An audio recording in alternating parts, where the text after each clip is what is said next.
Hello and welcome. We are going to go over the Module 1 or Unit 1 test review. And I don't typically do this, but I've been out for a little bit, so I'm going to do this. And let's, I guess, get started.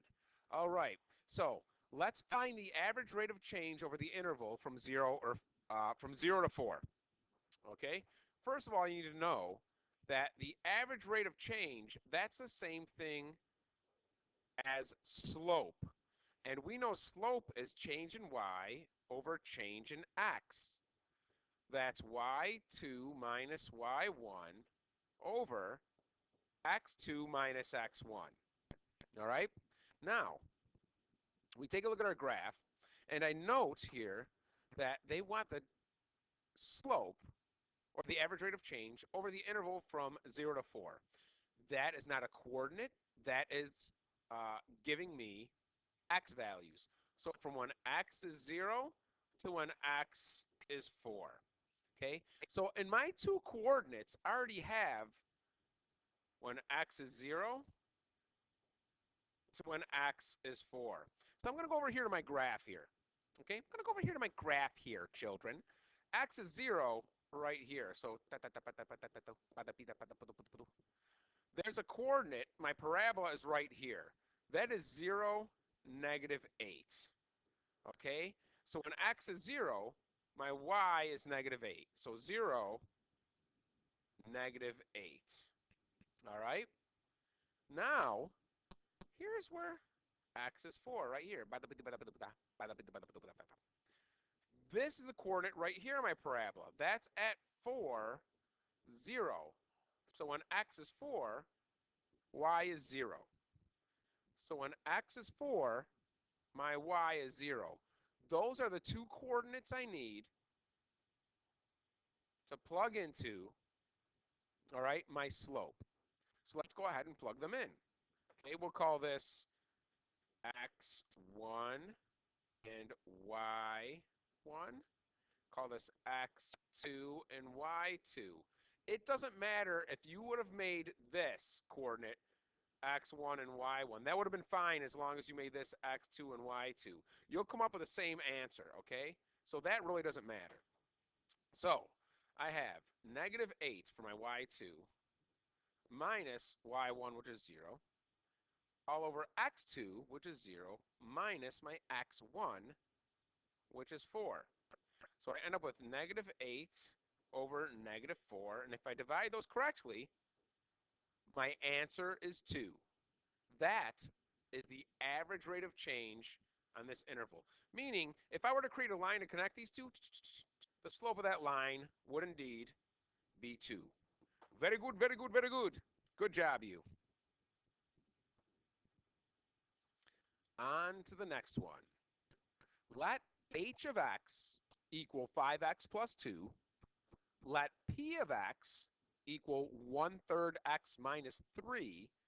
And let q of x equal negative 2x plus 4. Find h of p of 18. Okay? Now, this is not multiplication. This is just notation. It's instruction. What I tell my students is, whatever function letter, in this case it's p, is closest to our value, our input value of 18, that's what I do first. Then whatever that is, whatever value that gives you, that goes into h. So really we have h of p of 18. I need to find p of 18 first. And whatever that is, that's what we're going to put into h. So let's start by finding p of 18, okay? So I have h of x right here. I have p of x right here. And I have q of x right here. First of all, I'm dealing with h and p. I'm not going to need q at all. I am only dealing with h, all right, and I'm dealing with p, all right? So let's go ahead and do these. I want to find p of 18. P of 18. That means wherever there's an x in my p function, I'm going to plug in an 18. I'm going to substitute in an 18. 1/3 of 18 minus 3. Well, if I take 18 and divide it by 3, that gives me 6 minus 3, which is 3. So P of 18 is 3. So now I'm looking at this. Okay, well, now all I got to do is find h of 3. All right, well, okay, I'm going to use my h function and put a 3 in. So in my h function, wherever there's an x, I'm going to substitute in a 3. 15 plus 2, it's 17. And that's my answer right there. So h of 3 is 17. So this whole thing here equals 17. All right? We're good. That's our answer. Now, this, as long as you understand the direction, it's really like doing two simple math problems. This is the first one I do. This is the second one I do. That's all this is. It's all this problem is asking us. So as long as we know the direction, we got to take the 18 and put it into the p function first. Take that value and put it into h. You're fine. The algebra here is simple. You're good to go. I wish every problem we ever did was like this, okay? Find the vertex of the quadratic equation y equals 1/11 times x minus 9 squared plus 27. All right? Okay. The first thing you should recognize and take notes where you need to, because you don't have to do any math here whatsoever. You just got to understand one simple thing. They are giving you the vertex form of a quadratic right here. That is y equals a times x minus h squared plus k. The reason this is called the vertex form,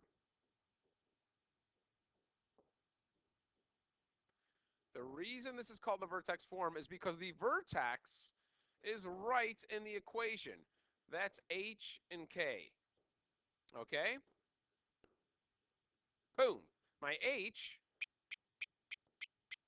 is 9. My k is 27. And it really is that simple. 9, 27, that's your vertex. Okay? Don't make the mistake of saying h is negative 9 because I'm subtracting h. Okay, so I'm subtracting 9. What I tell my students is anything in parentheses is always opposite. So when I take that value out, it's not going to be negative 9 anymore. It's going to be positive 9. Anything that's in parentheses that you take out to use as a value ends up flipping. Okay, it's the opposite. So negative 9 becomes positive 9. Is this in parentheses? No, so I don't flip it. So that will stay positive 27. It's a little simple way to think of it as you go. But again, you just had to recognize the form. You really didn't even have to do any math whatsoever. For some reason, students really dislike these types of problems. I love them because you can do it all in the calculator. But I think it's the process that throws kids off, and they don't like doing, all these things. But really, it's not a lot to do at all. You've just got to understand the process. Let's begin. Find a quadratic regression for the data below, which represents the average rainfall per year for Rochester, New York. Let x equals 0 represent 1985. Round to the nearest thousandth. I know what I need to do to solve this or to come up with this answer the minute it says find a quadratic regression. The minute it asks me to find a regression, I need to go in the calculator and have the calculator give me a equation of best fits, so to speak. Anytime I see regression, I know in the calculator I got to go to Stat, Edit, and I need to enter in my coordinates, okay, which means my x values are all going to go into my L1 column, and my y values are all going to go into my L2 column. Once those two columns are populated with our numbers and values, once I've entered in my data, The calculator will give me the equation by simply going back to stat, calc, and then there's a whole list of regressions that I get to pick from. How do I know which one I got to pick? It tells me I want the quadratic regression. So I'm going to pick the option that says quad reg for a quadratic regression. Okay, so number one, stat edit, enter in my data. Step two, okay, give me the equation based on the data I entered. That's really it. Be careful because my X is year, my Y is rainfall. All right, which means this is ultimately going to go into L1, this is ultimately going to go into L2. 1985 should be 0. I don't enter 1985, 1990, 1995. I don't put that in L1. I put 0. Okay? 1990 is 5 years after 1985. 1995 is 10 years after 1985, and so forth. 15 years after 1985, 20 years after 1985, 25 years, 30 years, and be careful. Do not just put 35 here because you're counting by fives. Look, they don't give you 2020 at the end. They give you 2018. The jump from 2015 to 2018 is only 3 years. So the jump from 30 should be 3 years as well. 2018 is 33 years from 1985. Now, rainfall, we're going to enter it in just as it is, obviously without the little inches label. Those are decimals, and that's fine. So I'm going to go to my calculator, all right? And I'm going to hit stat right here. And, well, I should turn it on. That would probably help to use a calculator that actually has power. Stat, and I'll pick number 1, which is edit. And all my X values are going to go into L1. So 0, 5, 10, 15, 20, 25, 30. Now be careful, it's not 35, it's 33. Now what I like to do is I like to just generally go back up here and make sure all of these look good. Because the main reason people get these wrong is they make an error when they're typing something in. They don't put a negative that should be there, they left a negative out. Or when they were typing something in, they thought they hit the button, but it didn't get entered in. Okay, so just peruse through that, all right? Let's take a look at our Y values. The first one is 39. The next one is 37.8. After that is 34.3. After that is 30.1. And we really got to make sure those decimals and everything's getting entered in. Okay, then it goes to 28. Then it goes to 34.4, 36, and 40.1. All right, I'm going to go back here, and this looks like, okay, yeah, no, everything's entered in good. So now I go back, and according to my directions here, I go to Stat for number 2, Calc, Quadratic Regression. I go back to my Stat button. Okay, I move over to Calc. So I move to the right to Calc, and I scroll down to Quad Reg, which is right there. And I want it to calculate my equation for me. Bam-o! There it is. Bam! All right, so let's follow the direction, okay? A lot of kids just write what they see in this window, which kind of drives me crazy, but they are telling me, round your answer to the nearest thousandth. That's 3 decimal places. Here's a 3rd decimal place. Oh, well, let's just start writing. Okay, so Y is going to equal, I need my A value in front of X squared. My A value is right here. Okay, the 3rd place is right there. That will round up to a 5 because the number after it is 7. That's 5 or bigger. So it's 0.035 X squared because that was my A value. Okay, next I need my B value. Okay, that's right here. All right, and my B value,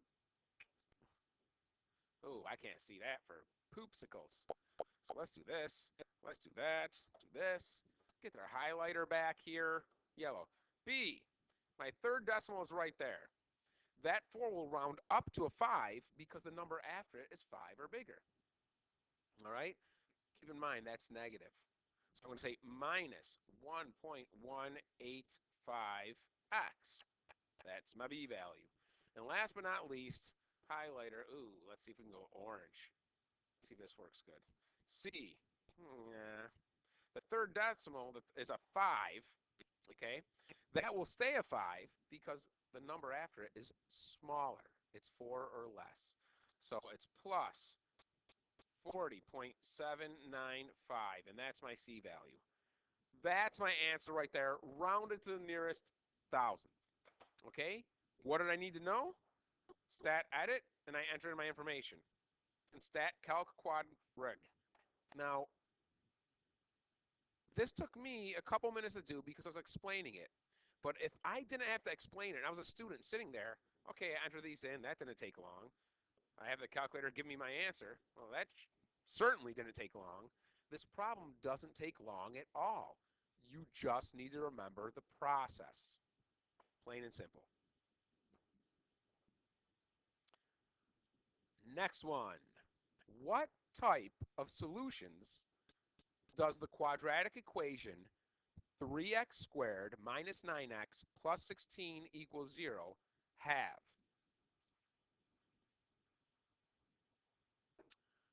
We need to use the discriminant for this, okay?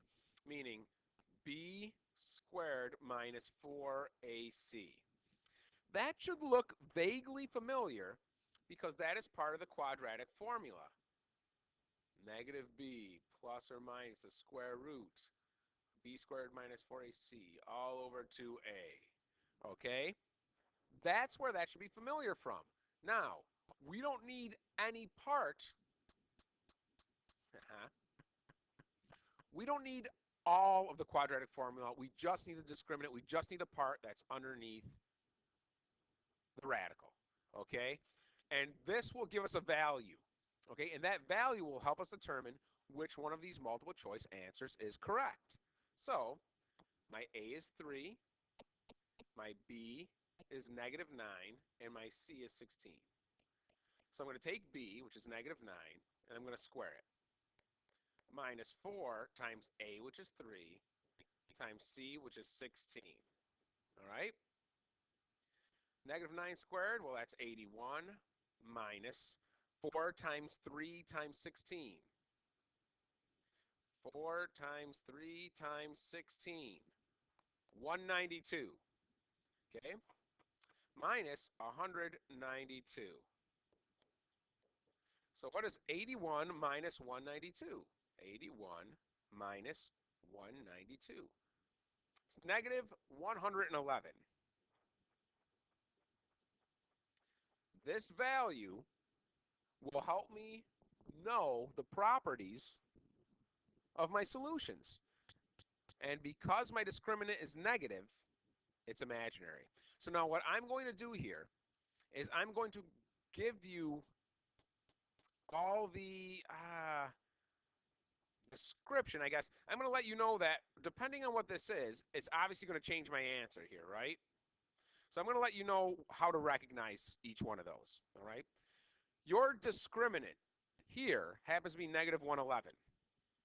So if your discriminant is a negative value, they will be imaginary or they will be not real. They may say not real, and that's fine. Okay? All right, so what if our discriminant was not negative, like negative 111? What happens if it equals 0? If my discriminant was equal to 0, it would be choice 3, real, rational, and equal. We have two answers, and they would be the same thing. They would be equal answers.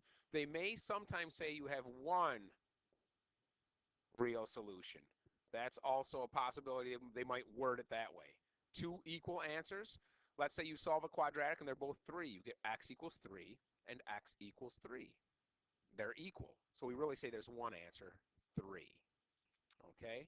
So, but if you get 0, it's the real, rational, equal. Now, what happens if it's positive? Well, both of these, 1 and 2, would have a positive discriminant. But for 2, it would be positive and it will be a perfect square. Okay? If that was the case, that would be choice 2. What are some examples of a positive perfect square? 9, 25, 81. Numbers that are perfect squares. 3 times 3 is 9. 5 times 5 is 25. 9 times 9 is 81. If it would have been positive and anything that's considered a perfect square, well, then the choice would be 2. So the last description or solutions I want to give you based on your discriminant here is if it is positive and not a perfect square, okay, then it would be real, irrational, and unequal choice 1. So some examples that are positive and not perfect squares: 5, 18,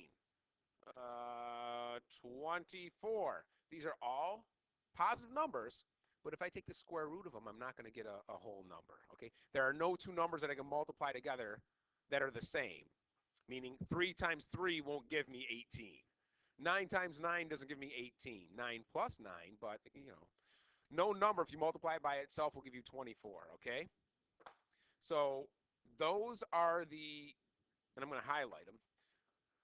These are the tells. Whenever you get your discriminant, okay, it's either going to be positive and not perfect square, so it's choice 1, okay? Or it's going to be positive and a perfect square, or it will be choice 2. Or it's going to equal 0, which would be choice 3. Or it will be negative. That is really tough to see, which would be choice 4, which is what we came up with right here. Wow, that is a big hot mess. What my students tend to do, okay, and I tell them this is not like history. Just because the review sheet has a negative answer, and that means we have imaginary roots, choice 4. If you see this on the test, you can't say, wait, real or I know when we reviewed it, it was imaginary, and circle imaginary. You can't memorize the answer from the review sheet. You got to understand the process. And I've said this before, and I'll say it again. You need to understand the process and apply it, okay?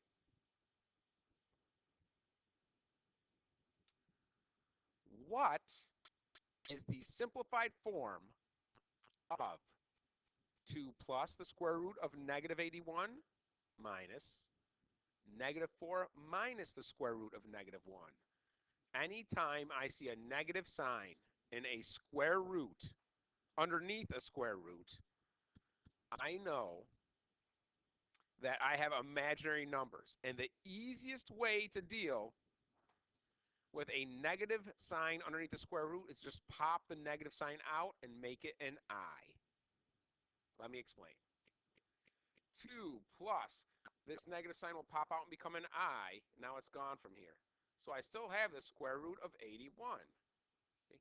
Minus negative 4 minus this negative pops out and becomes an I. Now I still have the square root of 1. Easiest way to deal with that. Now I can do those square roots. The square root of 81 is 9. The square root of 1 is 1. So let's just start simplifying this and eventually combining like terms. We have 2 plus 9 times I, well, that's just 9I, minus negative 4, and 1 times negative I, well, that's just negative 1I. All right? Now, before I combine like terms, let's not forget we got to distribute this negative sign. So I've got 2 plus 9I. Negative would be positive 4. Negative will be a positive I. Okay, I've distributed everything. I can get rid of parentheses and I can combine like terms. Okay, 2 and 4 give me 6. 9I plus 1I gives me a positive 10I. And that's your answer. Okay, whenever writing a complex number that has a real number, an imaginary number in it, whatever, you always write your real number first, and then your imaginary number comes second. If this were multiple choice, that's how it would be written. If they said in simplest form or whatever, you're going to have to write it like that. Okay? That's the way we write things. All right, we're at the 25-minute mark, so we'll do one more. I don't like these videos to go more than 30 minutes. So we'll do this one stop here, and then we'll do a part 2 for the remainder of this review sheet. Let's solve 3x squared minus 9x minus 17 equals 0 for all of x. And we'll see what we do. The reason I like slip and slide here, okay, and I'm going to use slip and slide, is because as soon as I slip the 3 out back and multiply, right at this moment, I can tell if this is factorable or not, okay? I cannot think of two numbers that multiply to be negative 51 that add to be negative 9. I cannot factor this, which means the problem they gave me originally is unfactorable. So the question is, how do I solve a quadratic that's not factorable? With our quadratic formula. We wrote this on the board once when we were talking about the discriminant. Okay, all over 2 times a. Okay, so even if you stink at factoring and you have a problem that you could factor and solve, but you just weren't aware of it because you're not good at factoring, you can always use this to solve. Even if it was factorable, you can still use the quadratic formula to get your answers. And that's what we're going to do. A is 3, B is negative 9, and C negative 17. Let's plug and chug. Okay, so we're going to negate our B value, which is negative 9, plus or minus the square root of B, which is negative 9 squared, minus 4 times A, which is 3, times C, which is negative 17, all over 2 times A, which is 3. Okay? So I have the negation of negative 9 turns to positive 9, plus or minus. I am going to not try and be a hero. I'm going to type this, the discriminant, without the square root, into the calculator to get a number. And that number is going to simplify and go under the square root all over 2 times 3, which is 6. So let's get a calculator here. And we've got, and I'm going to put it in exactly as it's on the board, negative 9 squared, okay, minus 4 times 3 times negative 17. And when I hit enter, I get 285. 285. Now, this does not say in simplest form. This just says solve for x algebraically. We just did. Now, you might say to yourself, well, Visca, can't I simplify the square root of 285? And in this case, you cannot. There is not a perfect square that goes into 285. That is simplest form right there. All right? I mean, I could break that up into two fractions. Okay? If this is multiple choice, you might see it like this. 9 over 6 plus or minus the square root of 285 over 6. This reduces to 3 halves. So you might see it 3 halves plus or minus the square root of 285 over 6, but that stinks. Maybe it's like that in multiple choice, maybe not. If they asked you to round your answer to the nearest hundredth, that means you would have to put this in a calculator and give the decimal form of this to the nearest hundredth, okay? But this question does not ask for it, so I will not give it what it does not ask for. It asks for an answer, and that's an answer, and that's a perfect answer, all right? We're done, 29 minutes, perfect. We got a minute to spare, and we will finish the second half of this later, so that'll be coming very soon. See ya.